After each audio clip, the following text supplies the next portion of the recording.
This is it, folks. The end of the road begins. 40 for 40, Transformers the movie premieres on March 31st, where I will be counting down my favorite, most iconic moments from my favorite, most iconic movie. 40 episodes each for the rest of the year, all to celebrate the 40th anniversary of the Transformers the movie. To commemorate that milestone, we've been looking back on some of our most unforgettable episodes of the Mike Seibert Radio Podcast, featuring some of my favorite conversations about Transformers the movie. And this one is no different. To close us out, we're going back to September of 2022 to talk about the very first draft of a Transformers feature film written by the incomparable Ron Friedman. This draft would become a script, and that script would then go on to become what we know as the Transformers the movie. Jim Sorenson joined me to discuss the details about the presentation he and Chris McFeely had done at that year's TF Nation, but the reason I'm sharing this episode is because I actually manifested something during this interview. Jim Sorenson would then go on to host a version of this material at TFCon Chicago a month later with Ron Friedman, and it was one of the most buck-wild panels I have ever seen. God bless Jim Sorenson, and God rest Ron Friedman. This is The Road to 40, and you're listening to Mike Seibert Radio. Enjoy.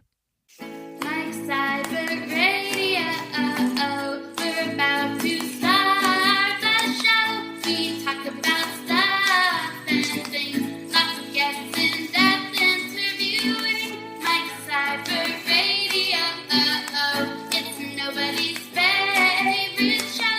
Movies, comics, video games, and TV, and we also can guarantee that it's not gonna be that funny, but that's okay because the show is free, so crank the volume in your headphones. The podcast at last is starting. It's time for Mike Seibert Radio.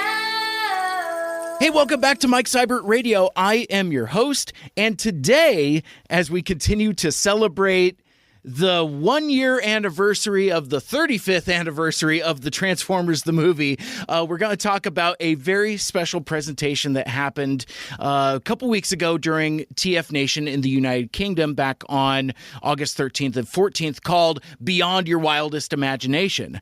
Transformers historian Jim Sorenson and YouTuber Chris McFeely, they hosted a live multimedia presentation of the long-lost original very first draft of the script for Transformers the movie, written, of course, by Ron Friedman. I recently was a guest on Autopod Decepticast, where we talked about a lot of the outline of the script and all of, like, this thing has taken Transformers fandom by storm, as soon as we met Rails and all these other cool things, but I'm getting ahead of myself. Didn't they recently go through the second draft that Ron had done? I believe it's the 1985 script. I don't remember what number it is in sequence.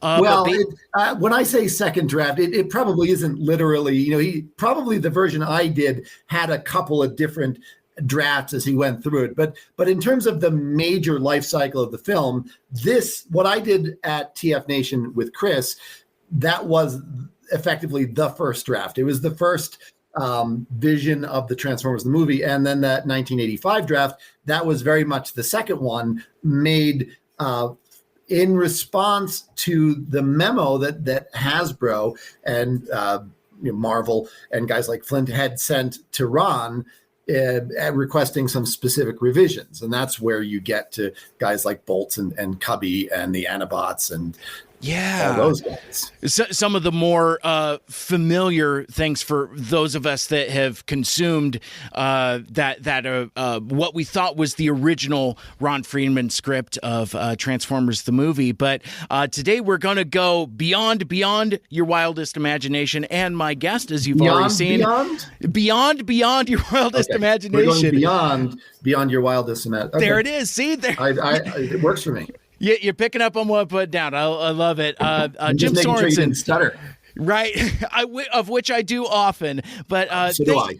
Thank you so much for taking the time to join me today. I'm really excited to talk about the fact that 36 years later, we're still finding new things and new ways to celebrate Transformers the movie. How are you doing this morning? I'm doing great. I'm glad to be here. And thanks for letting me do it a day later. I wound up getting busier yesterday. I run a book club here in Albuquerque, and I moderate the discussion. So I really wanted to get to the end of the book. So I needed this time, and I wasn't sure how long it would run. I've heard sometimes these things go as long as like 4 hours. He's checked out my show, ladies and gentlemen. That's awesome. As I mentioned before in the intro, at TF Nation a few weeks ago, you and Chris McFeely give this incredibly brilliant multimedia presentation with The audio presentation and is underselling it. It was an extravaganza. It was because we had. Obviously, when you put Chris and I on the stage, we've been friends forever. We have a pretty good chemistry and a good energy, and we both reread the script. We'd read the script several times, and I think I had read it on my journey from the States over to the United Kingdom. So I'm in the airplane going through the a printout of the script that my wife made for me, and I believe Chris had a similar sort of refresh of it. So it was very top of mind for us, all of the details. And I picked up things on that. I think it was about my third read that I hadn't picked up the first or second time, because it's dense. There's a lot going on. And for people who don't know, Ron Friedman, who did the first couple of drafts of the Transformers the movie, and he had done all the dialogue editing on Transformers season 1. So all the characters had consistent voices, and they'll talk, you Deceptive Turkey, and they wouldn't say steel, they'd say rubidium steel alloy, those sort of things. That was Ron. But Ron also was known. Hasbro had brought Ron in. He was a well-known TV writer, and they had brought him in to try and give extra credibility to their cartoon efforts. And he wound up writing the first few G.I. Joe 5-parters.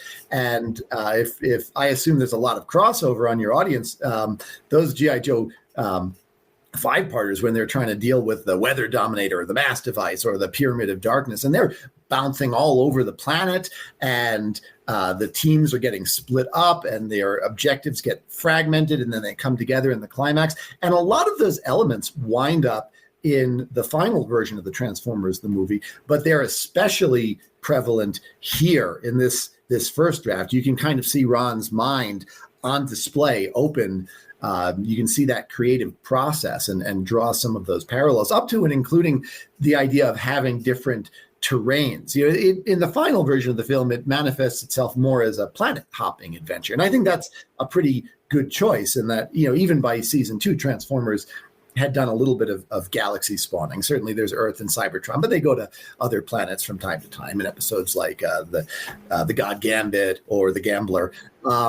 So seeing that in the final version of the movie is pretty interesting, but having it, in this version, there's also a little bit of that on Earth as they go to little refugee camps, and they have a battle in the desert, and then they go to an Arctic stronghold where the last Autobot ship is. So all of that stuff is pretty interesting to see. And I like drawing those connections in terms of seeing how a writer thinks and works and processes and gets their ideas down onto the page.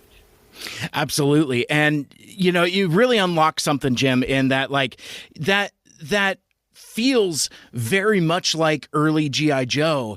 And it also feels like early season 1, like the whole power plant of the week type of thing, how the adventure kicks off. But I think we're getting way ahead of ourselves, and I'm very excited to talk about all of this stuff, very obviously. But before we get too much further, because, folks may have seen this stunning profile of Jim Sorenson and his hat at TF Cons or being prolific in the fandom. But since every live stream or every podcast might be somebody's first podcast. You know, obviously you've had a lot of experience as a Transformers historian and a fan and an archivist, and what I would say like someone who has kind of made that leap from fandom to official work and then back and forth and back again. But for folks that might not have met you before, who is Jim Sorenson to Transformers fandom? And tell us a little bit about yourself before we get even further on the rails about the okay. the You panel. don't want to go into the weeds. I like your use of the words rails. So Yeah, I assume that was intentional. So I've been a fan of Transformers since 1984. I was right in the target demographic group. I saw that commercial for Marvel Comics Transformers, and I thought it was great. And I asked my mom to go out and buy me an Optimus Prime, and we went driving all around town and we couldn't find one. So I got Prowl instead because I figured, well, I mean, I guess a police car is okay. It's not as good as a truck. But it was something that I very much appreciated as an 8-year-old on that level, on that level of taking two action figures and smashing them together, or taking cars and having them race. But it stuck with me. And I think a lot of that comes down to the comics, especially the Simon Furman comics when he took over in the US. I thought his take was pretty interesting and mature. Obviously by the time I was 8 in 1984, so I was older when Simon Furman took over writing the comics, but they sort of aged up with me, and I liked those stories. And then they came back in Transformers Generation 2, both in the comics and in the toys. My folks were very excited because Transformers had been off the shelves for a couple of years, and they came back and they got me a bunch of Transformers under the Christmas tree again, which was really pretty cool. And and there was not so much access to the internet. I certainly didn't have it at the time, so it was all sort of word of mouth. You would hear at the comic book store that Transformers were showing up in G.I. Joe, and then I'd be like, oh, let me check. And then you can't because it's polybagged, and you're like, I have to buy this issue of G.I. Joe, sight unseen, because I heard there might be Transformers in it. And then there are. So you're like, hey, okay, that gamble has paid off. But, it was an exciting time. And I went to college. I got access to the internet. I became involved in the Transformers fandom. And one of the first things I did as a fan that had official crossover was I was really interested in fonts, and I would make fonts for different sci-fi franchises. And I made one for The Last Starfighter, and I did one for Predator that's actually gotten official use too. And I made a bunch for Transformers, many of which have gone on to become the official or an official Transformers font that's been used in ARGs and in packaging and in comics. So all of that was pretty exciting for me. But my first published work came in 2007 because I had collected a bunch of Transformers animation model sheets, and I thought they were really cool, and I wanted to share them with an audience. And I was ambitious, and I thought I could put them up on the web, but I'd rather do it in print. And I was able to convince IDW that let's do a 200-page book of black and white 25-year-old designs. So, and God bless them, because it doesn't sound now. To me, it doesn't sound very commercial, but it sold well enough to justify a second volume. And then I got to do it for Transformers Animated, which was really cool because unlike working with the G1, where I'm splunking through Bob Budiansky's basement on Thanksgiving, this time I could just drive. I lived in LA at the time, so I could just drive to Burbank and walk into Cartoon Network with a portable hard drive, and they'd say, what do you want? I'll say, I want all your animation models. And they say, okay, do you want anything else? I'm like, yeah, give me all your scripts. Okay, do you want anything else? Yeah, give me all your backgrounds. Anything else? Like, yeah, give me all your storyboards. Give more. So I didn't have to worry about acquisition. I got it all done in an afternoon, and that really freed up time for me and my collaborator, Bill Forster, to expand the scope of the project and make it a lot more creative and interesting rather than just images on a page, which I think is a fine scope for a project. But animated was the kind of thing where I could go further, and I had the blessings of guys like Matt Youngberg and Marty Eisenberg and Derek Wyatt to go farther.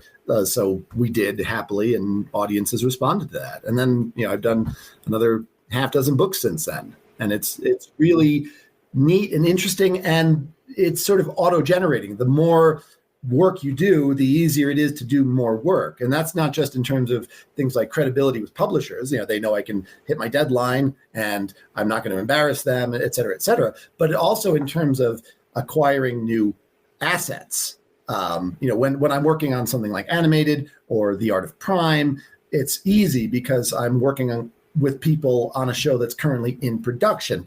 But when I'm working like the presentation we did at TF Nation, that's stuff that is very, very old, and it can be really hard to find. Hasbro, generally speaking, doesn't have much of this stuff in their archive. So you're going to fans, you're going to creators, and you're rifling through their basements and their garages and their closets. And when you're lucky, you find these sort of things. And I believe it was 2009. It was a couple of years after my first book had come out.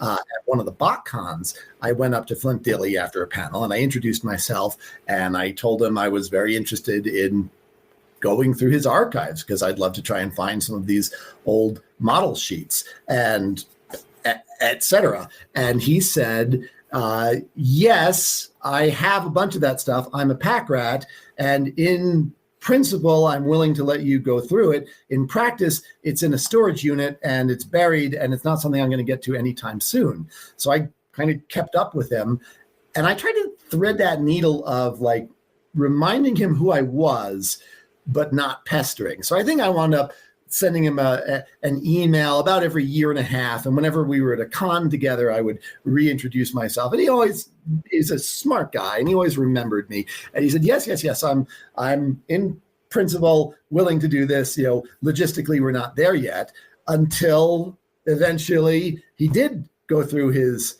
storage unit and pull it all out and decide that he was going to keep some and throw up the rest on eBay. And that was my moment, and he was gracious enough to let me come out. And I wound up, I've described it, and it's just a slight gloss on what actually happened. I've described it as me being in Flint's garage. I was actually in John Zerp-Platten's garage, because that's where Flint's, who's a good friend and collaborator of Flint's and a nice guy, and has his own really interesting projects that you should check out. But John was more eBay savvy than Flint, and wound up, that was sort of the staging area. So it was actually JZP's garage, and I'm going through. And as I said at the con, it was on election day. It was about a 4-day period, and one of them was election day. And I'm going through all the stuff, and I knew that he had this draft script, and I got permission to scan it and archive it. But we also wanted to, let the buyer have access to the script exclusively for a period of time. And I'm friends with the buyer as well. So I worked with Flint and the buyer in terms of the timing and the manner of the release. And I think everybody is on board with the idea of eventually releasing a full PDF. But they were more comfortable with a summary first. And frankly, I think a summary is in some ways a more interesting way to meet and encounter this material for the first time. I think Chris and I have enough credibility and goodwill that nobody's too worried that we're misrepresenting things. And when it eventually comes out, hopefully people will read and share that conclusion. But beyond that, these are dense scripts. It's a 220-page script. We're missing a few pages, and a few of them are condensed, but it's a lot of material to go through and to make sense of. And you've done, or you've been on podcasts recently where they've done some of that work for later drafts. So I think you have a sense as to what I'm talking about. If you just throw it up online, people will read a page or two. Most people will read a page or two and turn out, and then somebody will write up a summary, and that summary will wind up on Twitter, and then that's how people will get introduced to it anyway. So we thought we would maybe take a little bit more control over the narrative. really highlight what we thought was interesting about the differences and why some of the differences occurred, and literally illustrate some of the new characters and scenes.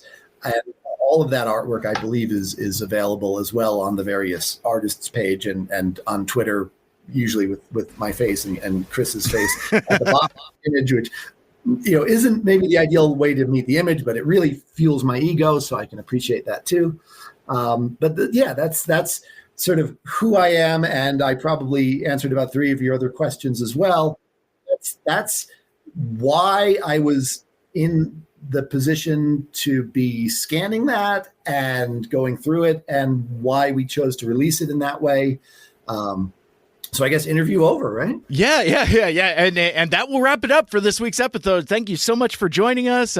Follow Jim on Twitter. That's an excellent distillation. And I think you already touched on it a bit that, both you and Chris are terrific at summarizing and distilling and condensing things down, because having tried to read that earlier Ron Friedman draft, it's intimidating. It's dense, as you had said. And so I think some of the discourse that I've seen in Twitter following the popularity of the new art pieces, the characters, and all of the cool stuff that's gone into this project, I saw a couple folks saying like, "Gosh, this seems better than the movie we got," which I think at the time it kind of rankled me, but I think in the time since I've cooled off, it's just like, no, we're appreciating the shock of the new, because like it's, again, it's these characters and situations are things we never knew existed, and there's an excitement there to where it's like, oh my gosh, there was this rail trained snake thing. There was, Cup was going to be like a Sherman tank. Like there are concepts there that are inherently exciting that I think folks just kind of grab onto. Like, I don't know if you've seen like some of the fan art that's come out. Like folks have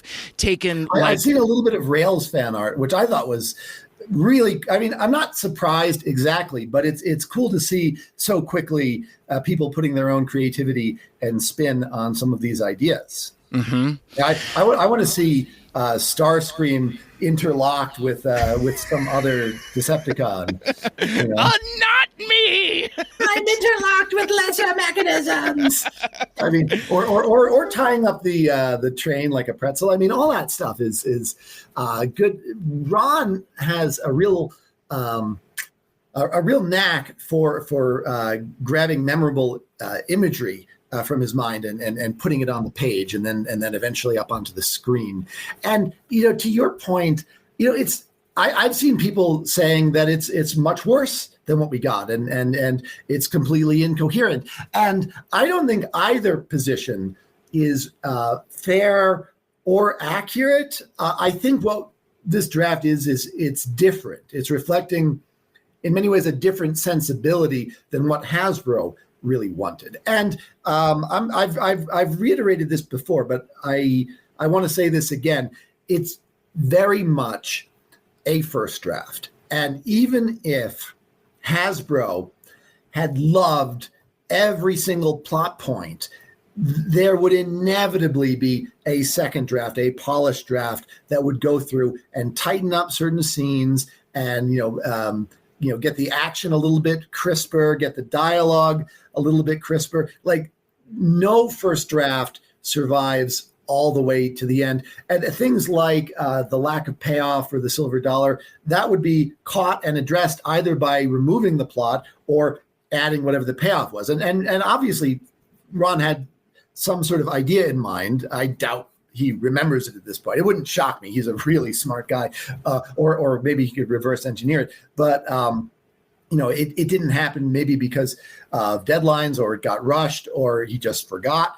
But that sort of thing would definitely get addressed. So to the extent that there are bits of the plot that are incoherent, that would surely have been addressed. And to the extent that there are some really exciting new ideas, everything sounds great on the page, but would they have done rails? Did they have the technology to make a new toy? Clearly, Hasbro was willing to invest money in making brand new toys, things like Galvatron, Cop, Blur, Hot Rod, Almost RC, Scourge, and Wreck-Gar, and Springer, and the Sweeps. Like these ideas came most likely from Ron's imagination, and then eventually, from Flint's imagination, right? What these characters were like, and what their visuals would be, and what their personalities would be. But Hasbro was willing to put engineering resources behind bringing some of these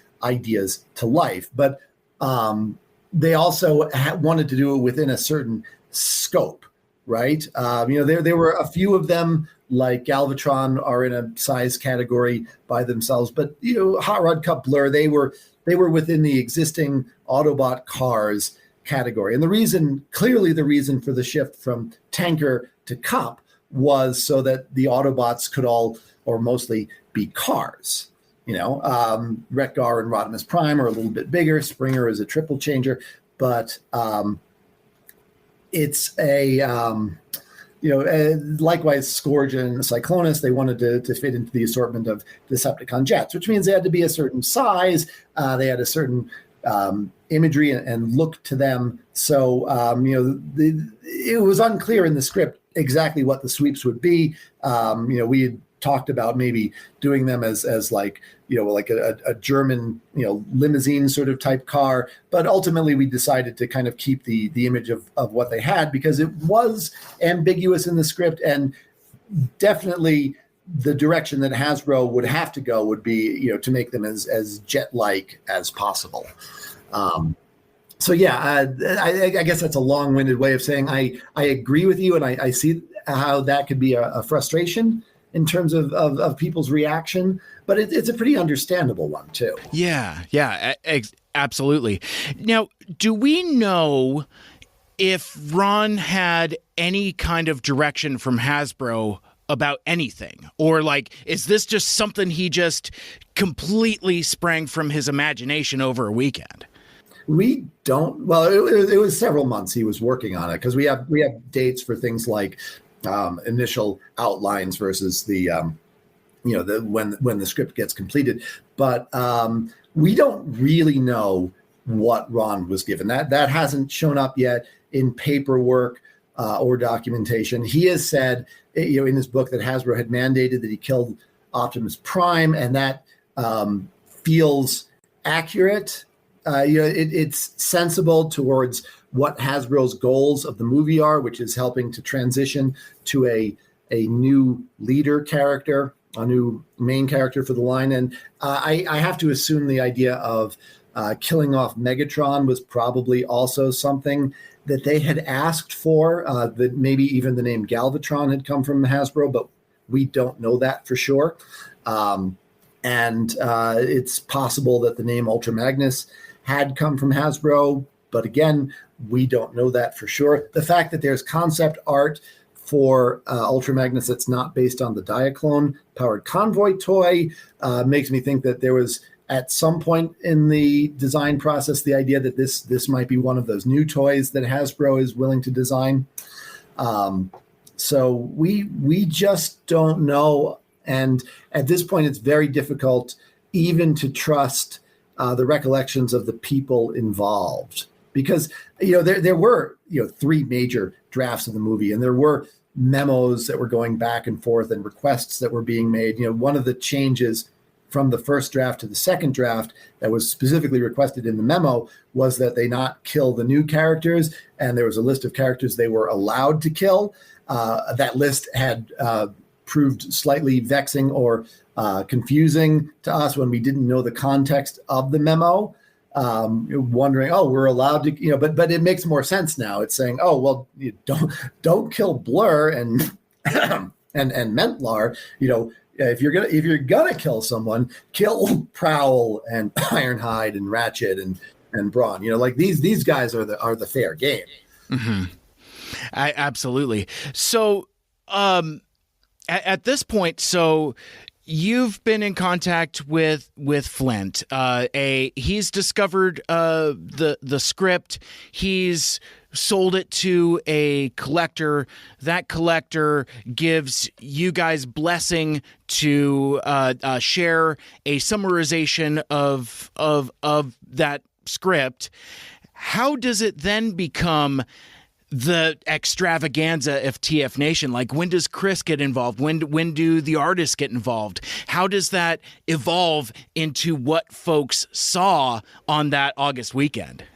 Well, so in 2019, TF Nation, for their big Saturday night extravaganza, worked with Marty Eisenberg to bring an outline of, a detailed outline of what would have been Transformers Animated Season 4 to life as an extended script reading that had almost all of the original actors back and new artwork. And it was a huge success and everyone loved it. And, there was an upcharge for the Saturday night, and that was a business model that they wanted to keep going forward. So TF Nation needed to have some kind of extravaganza, to use my word. They needed a big event for their welcome back. And Dave Wallace, who's one of the organizers, came to me and said, what do you have for me? And I said, well, I have something really pretty interesting, but it's bigger than a, Friday evening panel of the hardcore fans, but I don't know if it rises quite to the level of a Saturday evening extravaganza. And I tell him what I have. And he says, oh, yes, it does. It does. But with the right level of investment. So that was all David, really, his vision of let's bring it to life with, and we brainstormed a little bit, would it make sense as a comic? Would it make sense as a script reading? But, we ultimately settled on the format that we had because it's a movie, right? I mean, if you wanted to tell the whole story, you really did need about 2 hours, and we weren't going to have 2 hours of, we theoretically could have had 2 hours of script reading, but it would have been expensive, and we would have not been able to get too many of the original voice actors.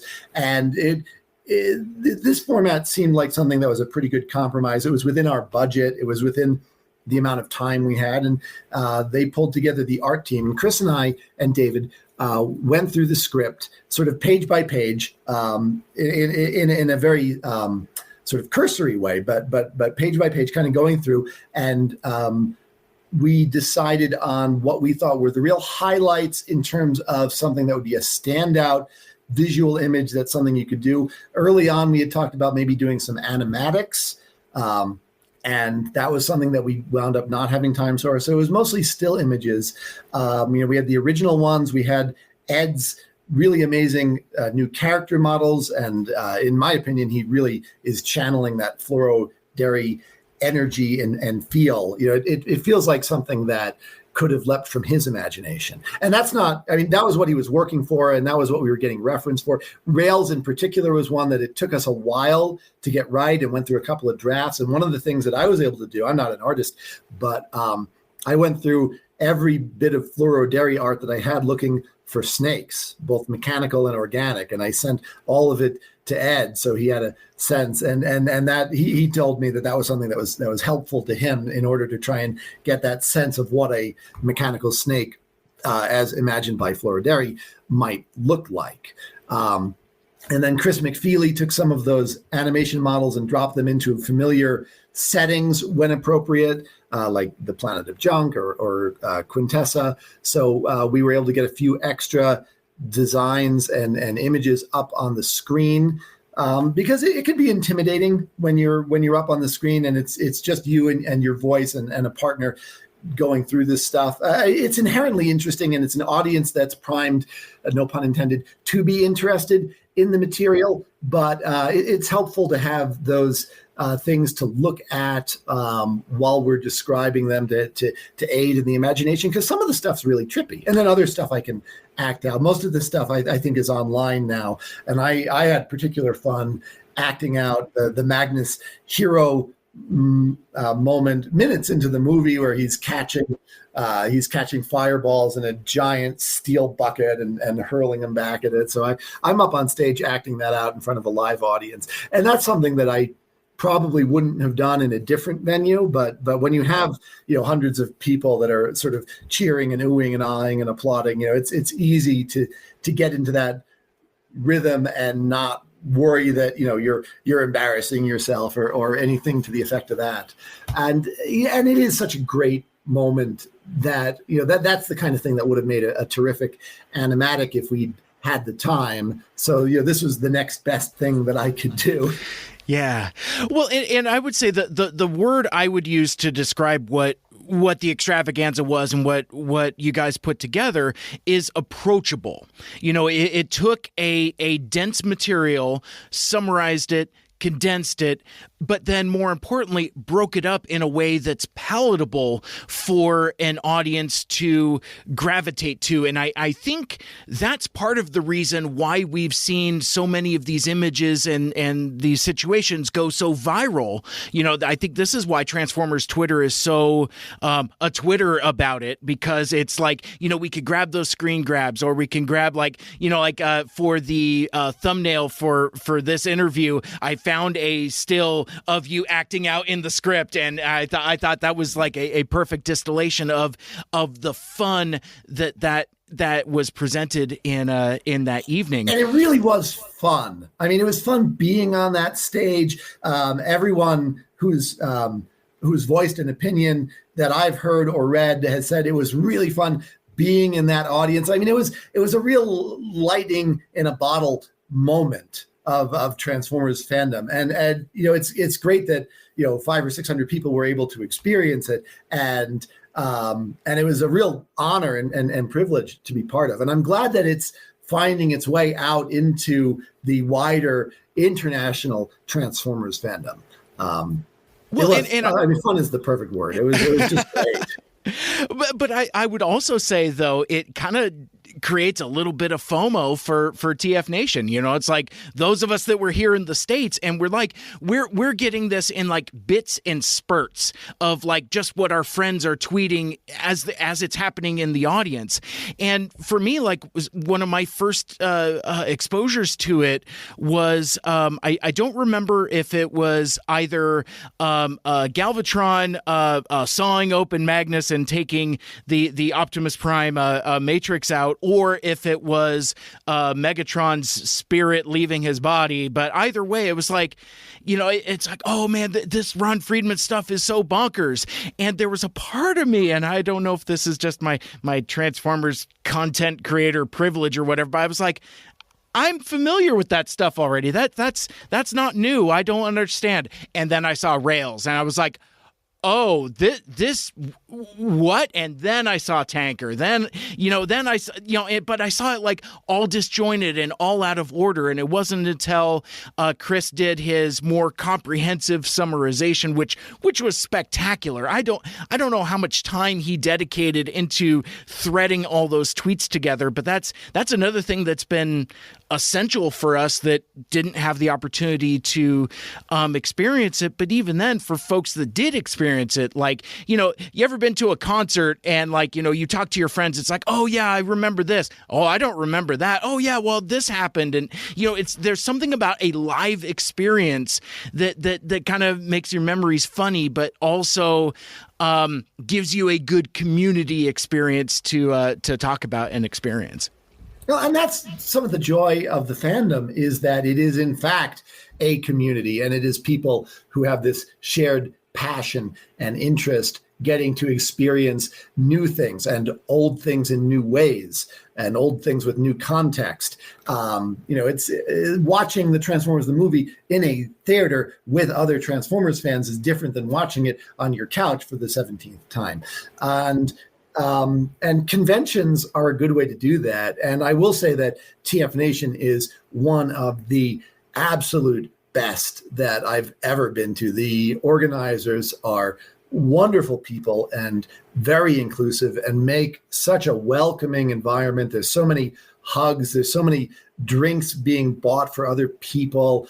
And it's it's just terrific. And that's not to put down other Transformers cons. There are lots of really good ones. You don't have to fly internationally to do a great I mean, I know that TFCon in Chicago is coming up, and Ron Friedman is going to be there. So you can, if you happen to be fortunate enough to be able to attend that one, you'll maybe can get his take on some of this stuff. And that guy, I saw him at the TFCon in Burbank earlier this year, and that is a sharp guy, good public speaker. You can see how he could talk his way into getting some of these gigs. And he just, anybody who's ever attended a Transformers convention, there's that moment where the audience is given the opportunity to ask questions, and sometimes they're great, and then sometimes you get one that's like a little cringe. And he's got this rare gift of being able to take one of those cringe questions and then spin it into gold without ignoring it. Not in that like sort of politician way of, well, where do you stand on X issue? Well, let me answer this by telling you about how I feel about Y issue that I'm on the right side of history on. Like he doesn't do that. He actually does engage with the question, but while turning it into something genuinely interesting and fascinating. And he is a real master bullshitter. I love that. So if you are going to TFCon in Chicago, I mean, it's a great opportunity to have that live shared experience and engage with some of the creators. Absolutely. One of my favorite TFCon memories was in Toronto in 2019, and it was a back-to-back rock block. It was Ron Friedman by himself telling all of his great stories, but then Bob Budiansky right after. So to get that is like a rock power hour was a really good bit of spinning yarns and Transformers history. That was a ton of fun. And Bob was one of the guys who really helped give me my start, because the first book I did was largely based on a comic books Bible that I got, and it provided a pretty good foundation. But it was going to Bob's house again on Thanksgiving weekend, and that was because he lived in New York, and I was visiting my folks in New York for Thanksgiving. So while I was out there, I wound up driving to his house, not on Thanksgiving Day, but on the Wednesday and Friday bracketing Thanksgiving, and going to his basement, and he had company, relatives, I assume, over, and I'm patrolling the basement, with the scanners going through and digitizing his archive. But a lot of that wound up in Transformers: The Ark and The Ark Volume 2. So I'm very great, and he wrote the foreword to the book. So it was great to be able to work with him, and he's always entertaining to see as well. And he did I think he did the TF Nation in 2019 as well. I believe so. That's my understanding. So speaking of Ron Friedman, I wanted to come back to something that a Facebook user posted in chat. Says, quote, I'm kind of on the outside of this, so this might have been mentioned already, but has Ron been aware of this project, and has he given his blessing as well? Do we know if Ron has been exposed to any of this? Well, I did reach out to Ron, as did Chris. We wanted to interview him for the project. We were thinking maybe that would be something that we could use as a lead into it, maybe, or maybe because we did another panel. We did 3 panels Saturday night where we walked everybody through this with the artwork. But then on Sunday we did a lot more sedate. It needed to be because our voices were dead. Panel where Chris and I were seated and walked through some of the process of it and some of the less plotty details of the script that we thought were worth highlighting. That would have been a good time to bring out some of the Ron Friedman stuff. So Ron was aware that we were doing it. It wasn't something, the timing, unfortunately, never really worked out. So I don't want to say he gave us his explicit blessings. I don't think that was necessarily something we had sought out. But he also didn't say, "Oh, you're doing a first draft of the Transformers the movie. Well, over my dead," like that. That wasn't his attitude either. He seemed, in principle, happy to participate. But he's a busy guy, and I don't begrudge him his time. Absolutely. And while we're here talking about folks in chat, my dude Alex, who was participating in that podcast I was telling you about at the top, where we talked about the entire presentation extravaganza for like 4 hours, but he writes he's watching on YouTube. The artwork really hit that Toei feel. Hats off. It really felt like genuine stills. Oh, cheers. So, that's was very much the goal, and that's not on me, right? I mean, that's the work that the artists, that's the work that Ed and James and Andrew and everybody else who was working on that, they were able to do that through blood, sweat, and tears. Yeah. Absolutely. And again, like we've already said a couple times, but I think that's it's the art and the summarization that's really making this crystallize for the fandom. I think that's why it's resonating with folks so much.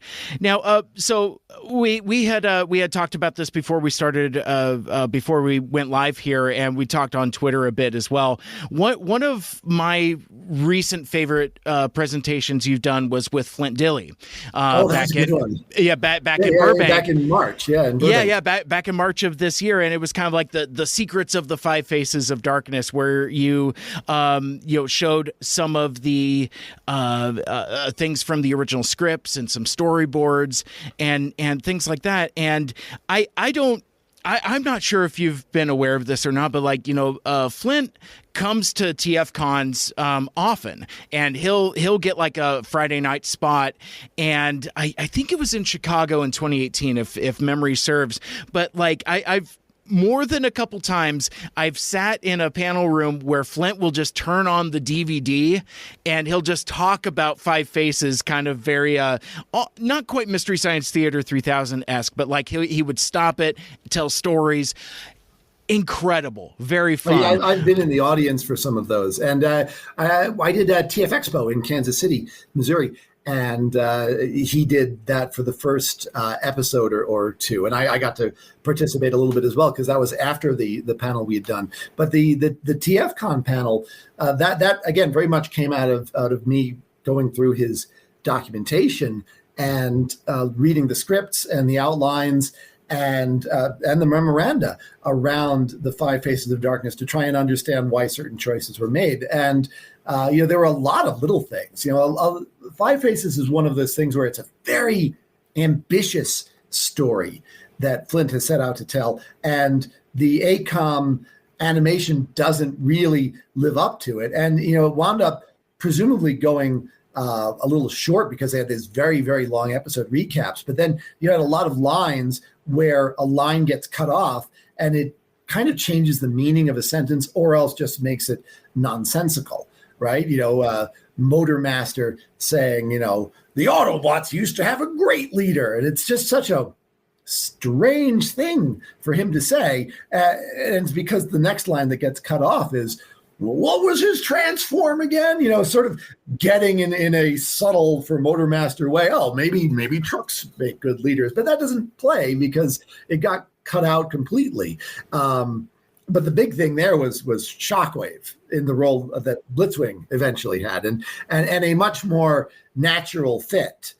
And it makes little things like, the Shockwave was supposed to remember because he's the oldest Decepticon. So they tried to play that up. So there's a scene where Galvatron lands and puts his hand on Blitzwing's back, and Blitzwing sort of wobbles. And, I guess the most charitable read based on what's on the screen is, maybe he's low on energy because he didn't take the Quintesson energy. But what they were trying to convey was that this is an old guy who's unsteady on his feet. But Blitzwing doesn't come across as old because he's one of the newer characters. So it's vestigial, right? It's left over from what it would have been Shockwave. But I love the idea of that role going to Shockwave. That just seems so sensible to me. It's such a good use of the character as we've seen him. And it's, and especially when you get to how that plays out, where Blitzwing is essentially exiled from the Decepticons. Now, imagine for, cartoon Shockwave, who is fiercely loyal to Megatron, Cybertron will remain as you leave it. And I think you took that a little bit too seriously, right? Yes. So some public works and improvement programs, a little infrastructure might not have. I don't think Megatron would have been mad if he came back and Cybertron was full of cannons and guns and energy factories. It's like nothing has changed. I didn't actually tell you to do that. That was you. But imagine if like the end of that dynamic, the end of that relationship is you're now shunned, and that just has so much dramatic weight. If that's had they been allowed to use the character, surely there would have been a showcase episode. And instead, not only is it Blitzwing, but then very awkwardly, that role of the exiled triple changer is shunted over to Octane anyway, and clearly, like even as a kid, you're kind of picking up on. Wait, I thought it was Blitzwing who got why is Octane swiping Trypticon? What's going on there? So it became awkward. It became even more awkward than it really needed to be. I realized they wanted to showcase Octane more than Blitzwing because he was a newer character, but Blitzwing was still on toy shelves, and maybe they didn't want to give him 3 showcase episodes, but yeah, it's an unfortunate situation. But then so much around Five Faces of Darkness is right, because if that had been a Toei animated project, it would have. I think people appreciate Five Faces of Darkness, but I think they do it in that sort of slightly bonkers way. The word you used earlier to describe Friedman's script. They appreciate it for being a bit off the wall rather than for the potential vision that it had that a slightly better animation studio might have been able to deliver and more judicious editing in terms of having all the lines make sense. It's a missed opportunity. And I know it's one that Flint himself would love to go back and revisit. That's something he's said on pretty much every podcast he's ever been on, including my own. He's like, I'd really like to take another crack at Five Faces with contemporary animation, new everything, but just take another crack at it because throwing that out into the universe. Ron is also working on a next chapter to a Transformers the movie as well. There's something about this era that really. It acts like a black hole for the imagination, right? It's hard to get away from the weight of it. I mean, even back in the 80s, Furman in the UK, took this movie and made it so central to the comic book plot. It's really pretty fascinating to see. It's interesting. Like my buddy Anthony Bricali from TFU.info often refers to Transformers the movie as the centerpiece of G1 because in so many ways, whether it's comic books or the cartoon, so much springs from that, and so much is. It's just so much of an influential piece that had the ambition of that movie not been there, what would it have been like any other 80s property? Would it have just been more of the same? Would it have been like Rainbow Bright the movie, or maybe even like the He-Man movie, where it's just like, or even G.I. Joe the movie to a much lesser extent, but to where it's just basically like more of the same extended episodes. I've said even the Simpsons movie, right, where they specifically lampoon that sort of idea with Homer pointing to the camera saying, you could have watched this for free at home. I mean, it's a hard trap to get away from, I think, especially in animation, although even live action, right? I mean, the first X-Files movie sort of had criticisms of that, and things like the first Star Trek the motion picture, worked really hard to try and break out of that by, its very ambitious cinematography. And I think where Transformers the movie, I don't want to say that it saved the franchise or anything. I think the franchise was very, very healthy in the 80s, and the kind of property that is well poised to weather multiple iterations. And in fact, if anything saved Transformers, it was Beast Wars being very successful and also very different, which allowed them the creative freedom of the reboot in a way that, G.I. Joe hasn't had a dramatically successful reboot since 1982, right? Since they moved to Real American Hero from the 12-inch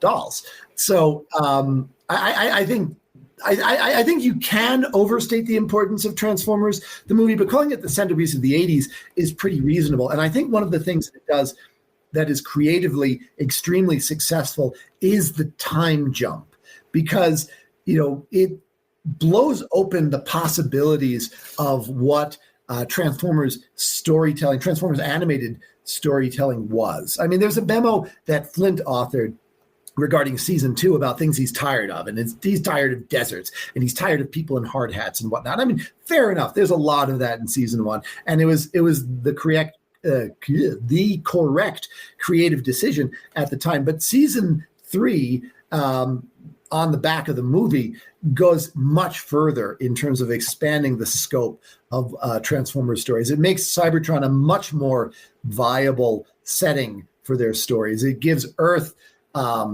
those possibilities that a near future offer, and it made it more intergalactic, and the movie helped with that, or interstellar, I guess. The movie certainly helped with that, and then Five Faces of Darkness very much takes the baton that the movie is passing and runs with it, with planets like Athenia and Char and Thrall, and revisiting Quintessa and revisiting Junk and going to Goo. I mean, it is a galaxy spanning adventure, as is Transformers the movie, and sets the tone for the rest of the season, for the next 25 episodes that we wind up getting.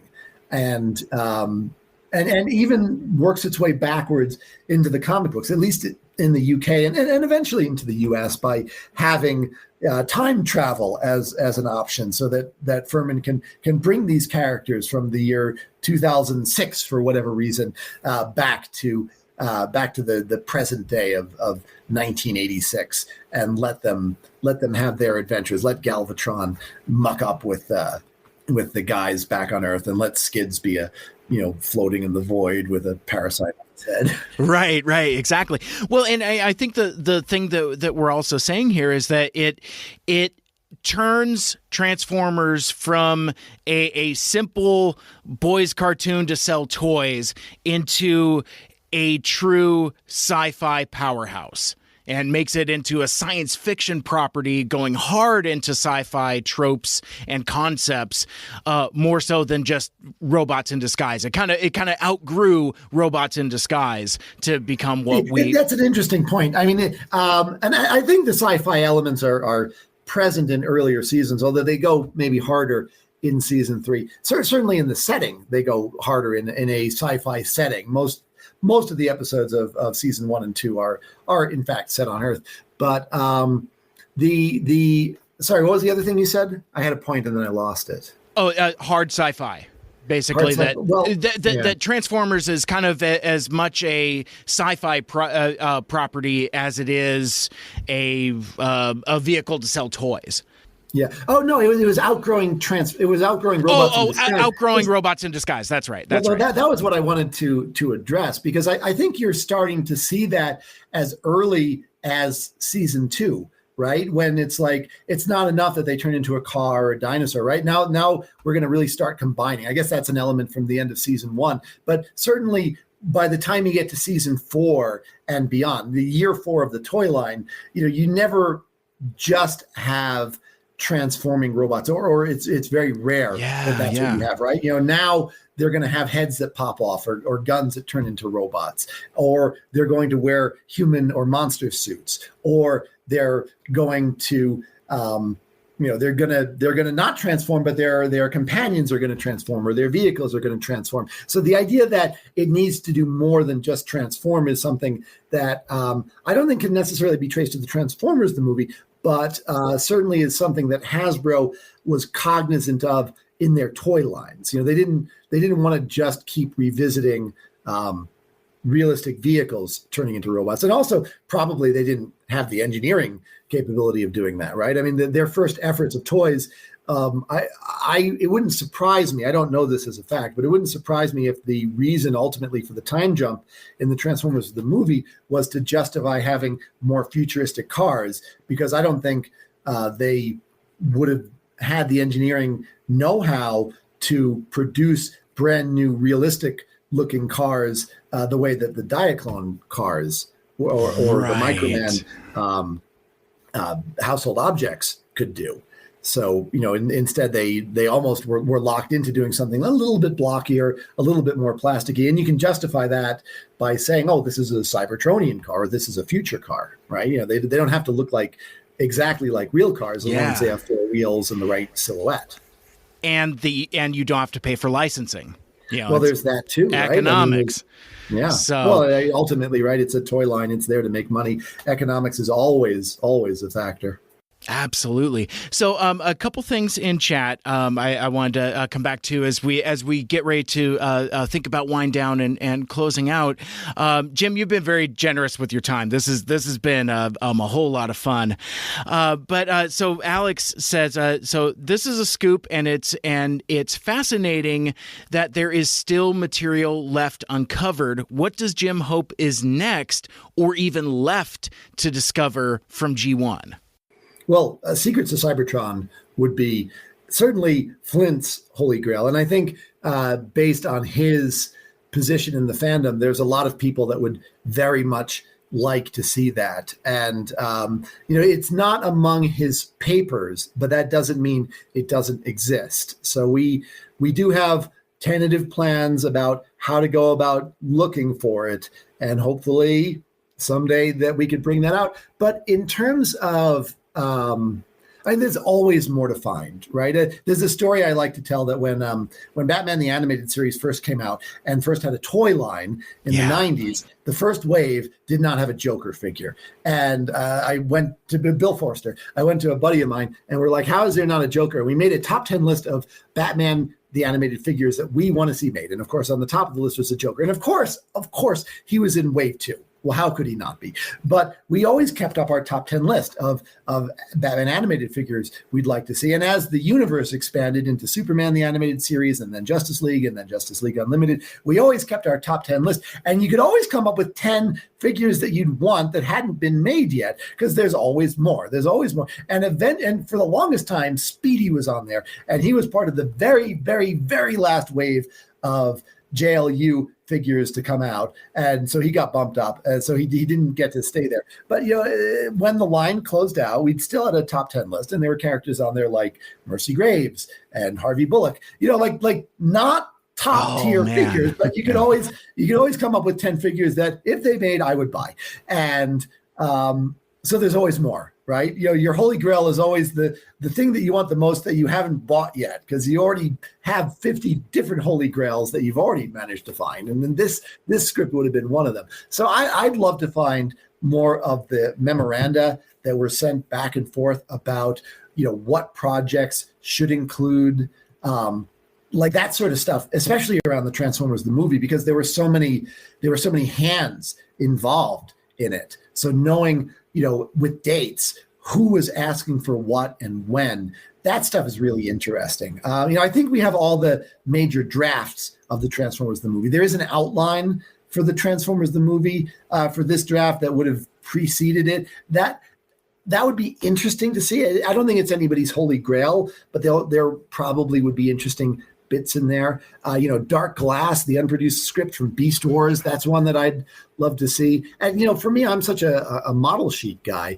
We're still missing model sheets for incidental characters from almost all of season 1 and for a lot of season 3. Five Faces of Darkness, we've only had a handful of the model sheets for the incidental models. So I'd love to find some of those.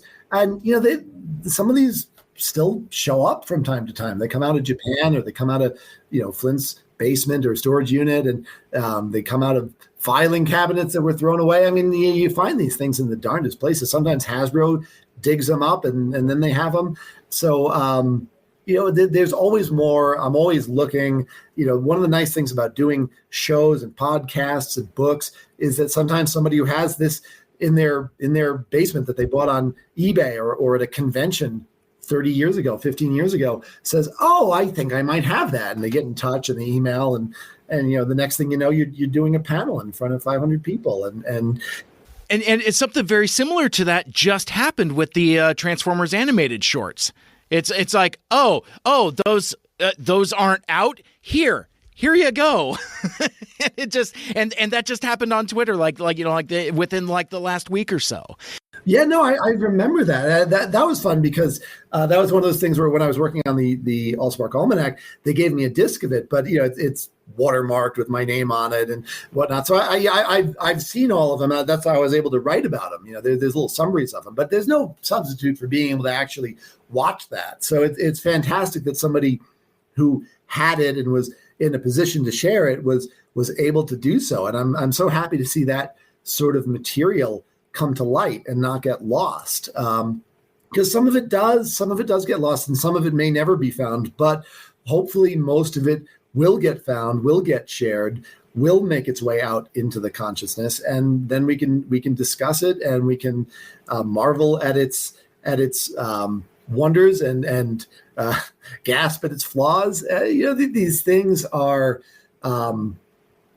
they're so interesting because they're not perfect, because they have warts. You want to see that, right? The Transformers the movie, even the version we got is a weird project, Yes. with weird pacing and this strange passing of the torch because of toys that would not make it into a conventional movie structure. It's not a Pixar movie. It has no ambition of being a Pixar movie.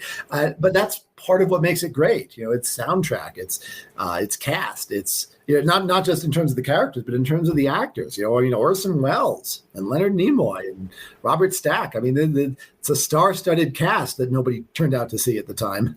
Right. Well, and it's not any one thing. It's all of it. It's all of those disparate elements that combined make Transformers the movie something very special and iconic. It's Weird Al Yankovic and it's Ron Friedman and Flint Dille and Peter Cullen and Flora Derry and all of these elements, as you say, Nelson Shin's directing. It is a very use of color and just it's the palette of it. Yeah. It's everything. So I did want to loop back around briefly to Secret of Cybertron, because something that I'm not sure I know or understand, especially now that we've seen this first Ron Friedman script. So what basically happened? Did Flint Dille go to one corner and write Secret of Cybertron, and then Ron Friedman went to a different corner and wrote what this draft was? I don't know if we know. It's not exactly clear what 100% what the timing is, but what seems to have happened was Ron turned this in, and the folks at the Marvel Productions, like Flint, read it and said, "Oh, I don't know if this is at all what we're interested in." And then Flint went into his corner with his writing partner, and they banged out Secrets of Cybertron in one, to hear him tell it in one very memorable, caffeine-fueled weekend. And who knows, right?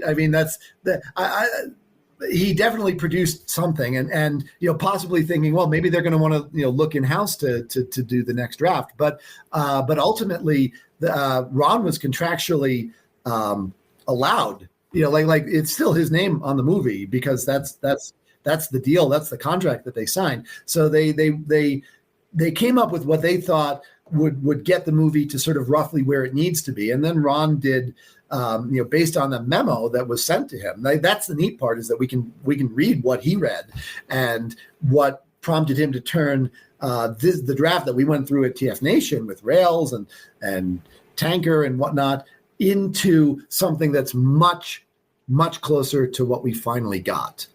The second draft, the draft that you went through, the 85 draft, that is recognizably the Transformers the movie. It has, all the right characters, all the right scenes, and all the right order. The details vary, but Ron, as a professional, produced a script that was very much the movie they wanted. And then, at that point, that script was given to Flint, and Flint did the last pass and turned it into what was ultimately the shooting script and wound up getting filmed. So that seems to be more or less the order. And then I'm sure that a lot of the ideas of The Secret of Cybertron wended their way into the Five Faces of Darkness, because that was informing, like less epic, right? And there would have been, Five Faces of Darkness had certain goals and certain things it needed to do that the movie did not. This is setting up the season of Transformers season 3. So Five Faces of Darkness is very much, setting out the game board for people to play on and putting all the pieces in play. Whereas, a movie has more freedom, right? In terms of knocking all the pieces off the board. So I imagine that, but I feel like some of the big picture ideas, wound up, almost certainly wound up in Five Faces of the Darkness. And it's been so long since Flint's read it or seen it. I mean, I'm sure it was 10 years before he even thought about it again, if not longer, right? I don't think it was, one of the laments of his life at the time, right? He wrote a script for a movie. They didn't wind up using it. He filed it away, and they gave him the third season to run, and he did his Five Faces of Darkness. I think that was probably more top of mind for him for quite a while, and obviously still is, and with good reason.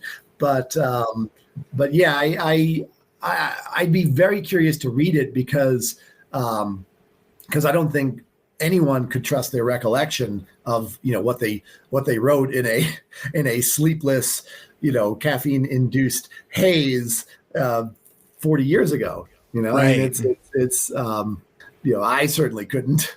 Yeah, exactly. I mean, I could barely remember things 20 years ago, and, I was a younger man. On TF Nation, and that was 3 weeks Exactly. ago. Exactly.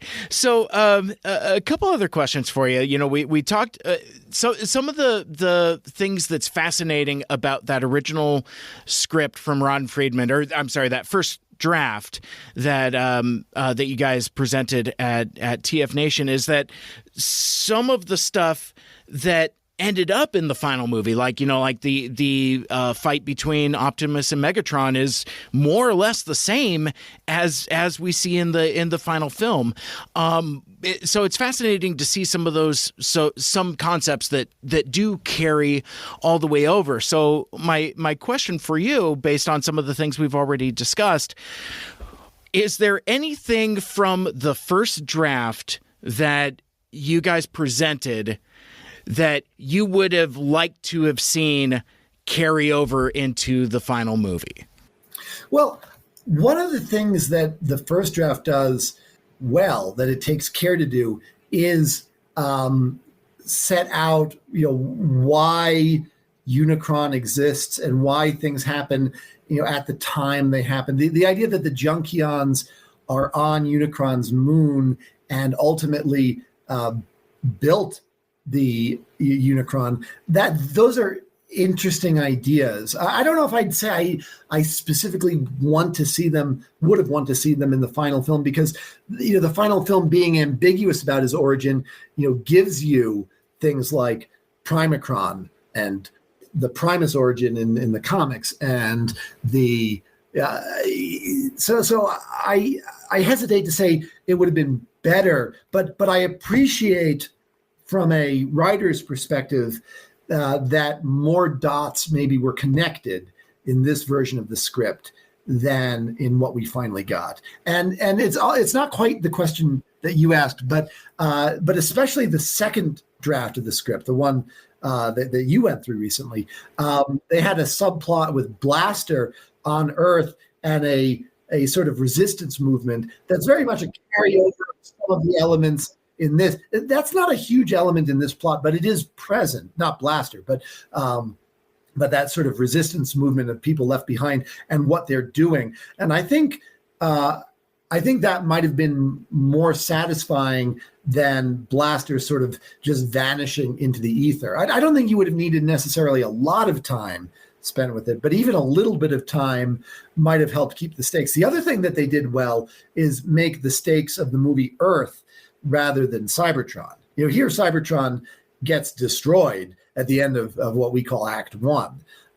As I kind of alluded, it's not a neat 3-act structure. It might map more easily onto a 5-act structure, but it's clearly that's not something that Ron was too worried about. But at the end of what we called Act One, Cybertron gets destroyed, and then Earth is the stakes. And I think making Earth the stakes is a pretty natural choice, and a pretty natural creative choice, and that might have worked better as well. But I could see not wanting, on the flip side, making the stake Cybertron.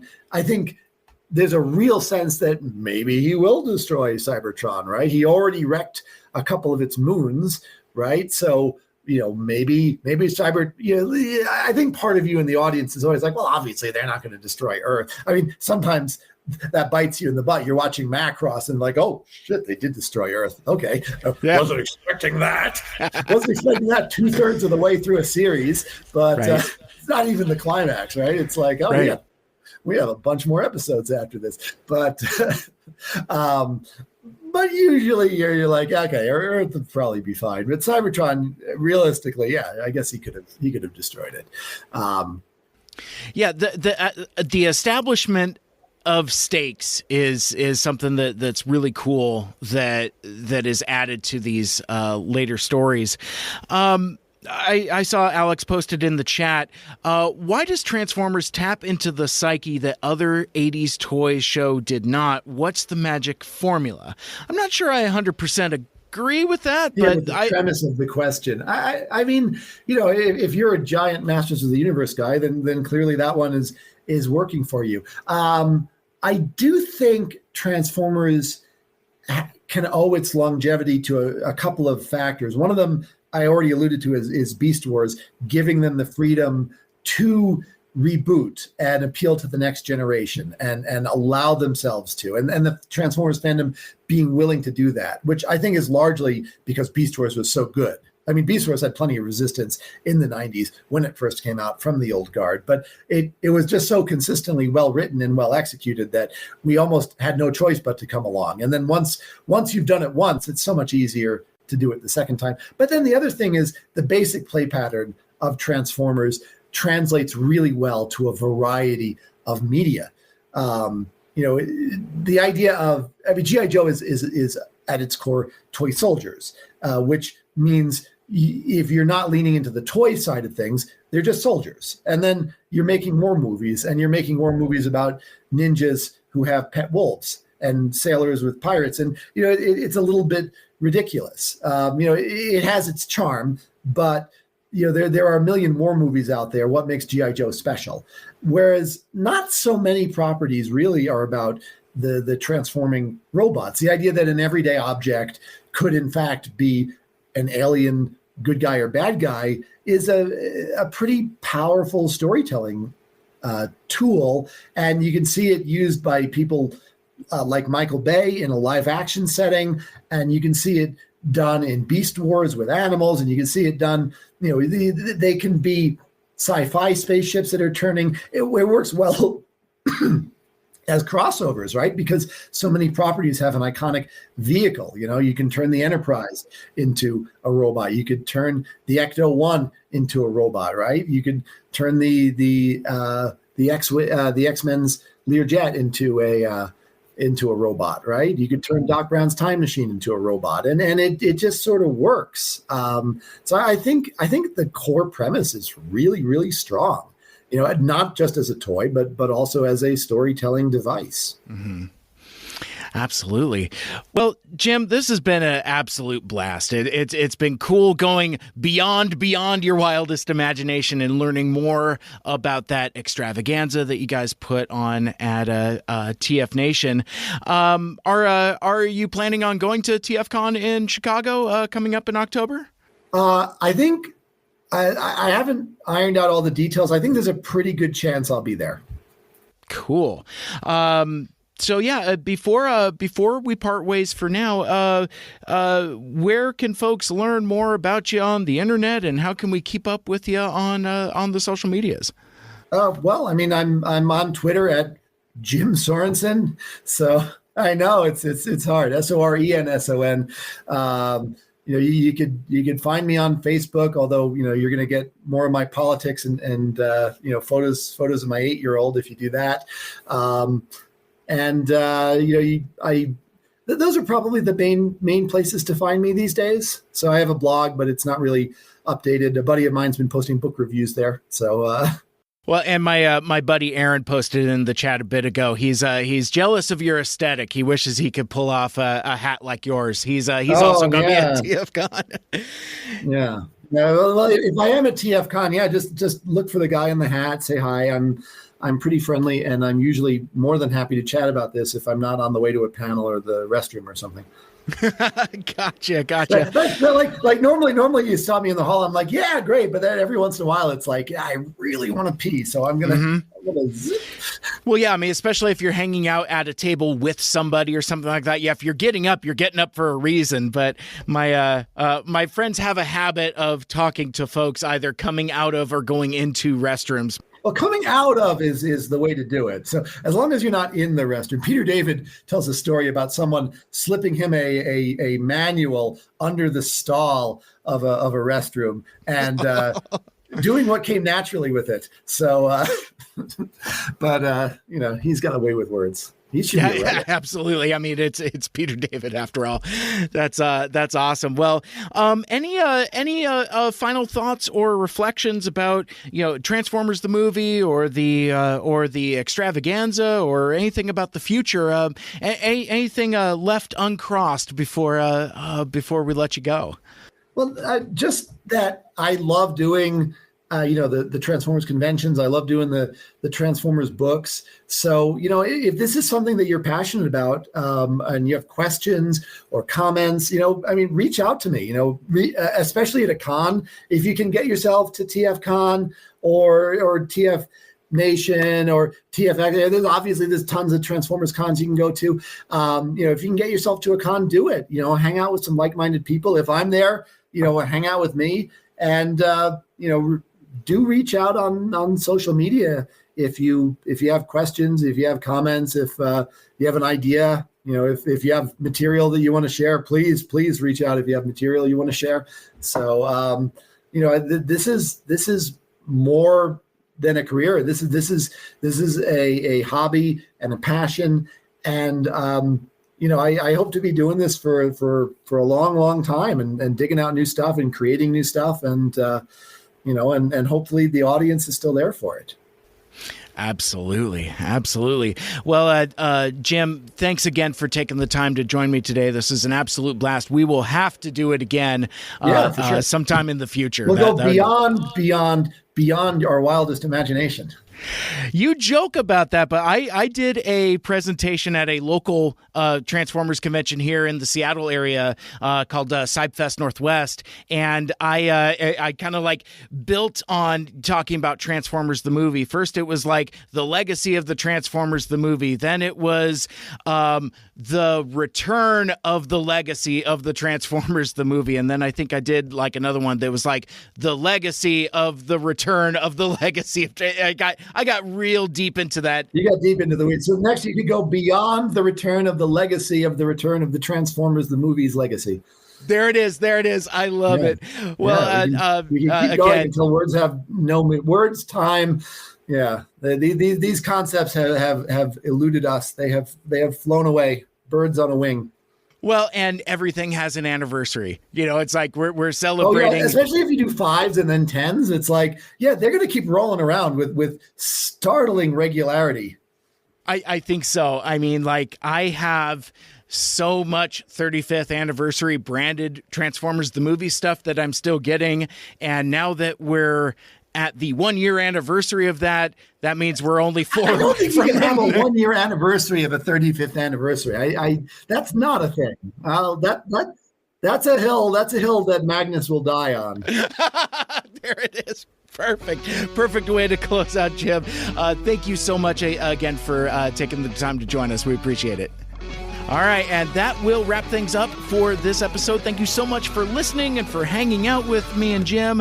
And if you want to listen to my podcast, Mike Seibert Radio, you can subscribe on Apple Podcasts, Stitcher, Google Podcasts, Spotify, TuneIn, or wherever the heck else you listen to your podcasts. Like, share, rate, and review the show. Let us know what you like and what you'd like to hear more of in the future. For my guest, Jim Sorenson, my name is Mike. This has been Mike Seibert Radio. And until next time, tell all our one, make good choices. Bye, guys. Mike Seibert Radio is recorded in Seattle, Washington. Our original theme song is written and performed by Lucia Fasano. Get her music on all the streaming platforms like Spotify and Apple Music, including her groovy new single, Habitable Planets. Check out her Instagram at Lucia_Fasano. Our closing theme is A Nice Place to Visit by These Young Fools, used with permission from Michael Geisel. Check out Michael's website, bytormusic.com. Special thanks to Andy Letta for our logos and graphic design. He is at GoGoAndyRobo out on Twitter. Become a Mike Cybertronian and join the MSRP Friends and Fans Facebook group. And you can follow me out on social media at Mike Seibert Radio on Twitter, Facebook, and Instagram. Want to be a guest on the podcast? Send me an email, MikeSeibertRadio@gmail.com.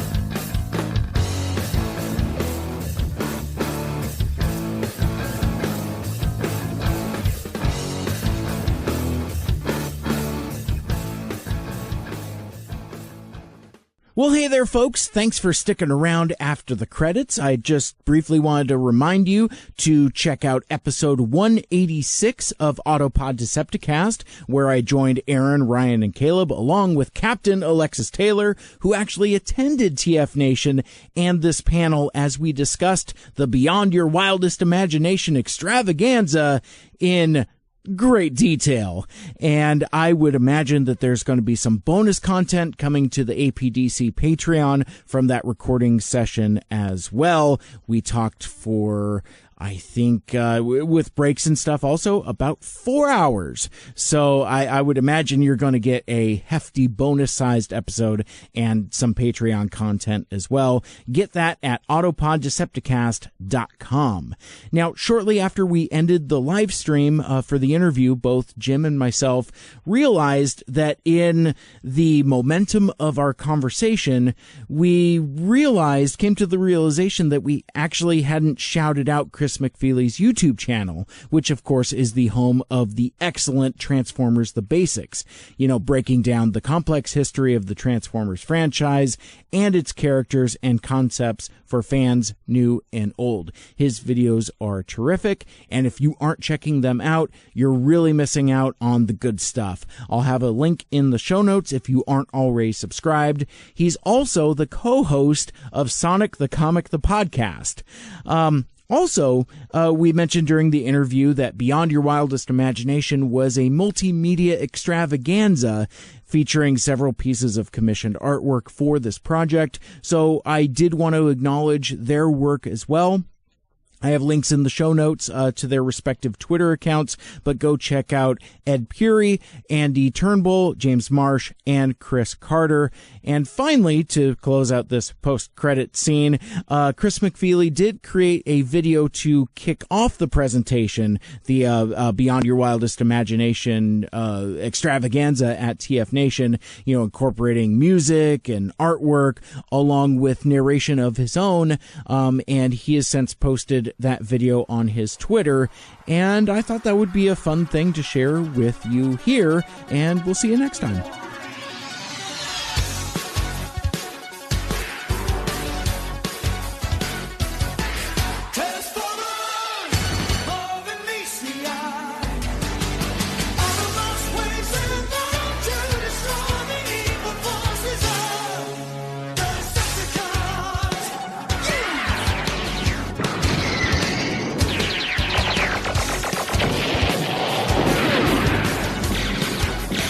The Decepticons, cruel invaders from the dying techno-planet of Cybertron, launch another unprovoked attack in their relentless quest to conquer the Earth.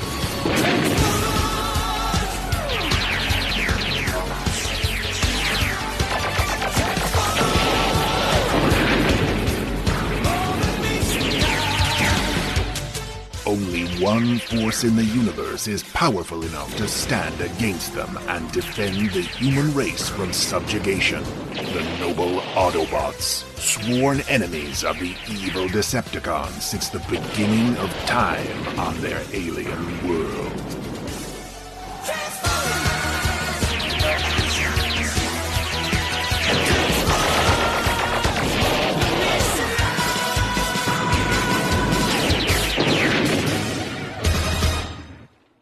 Well, that wraps it up for this part of the project. But when one road ends, another begins. Coming up next, it is the official start of 40 for 40, where I will share with you my 40 favorite, most iconic moments from Transformers the movie. Don't miss it.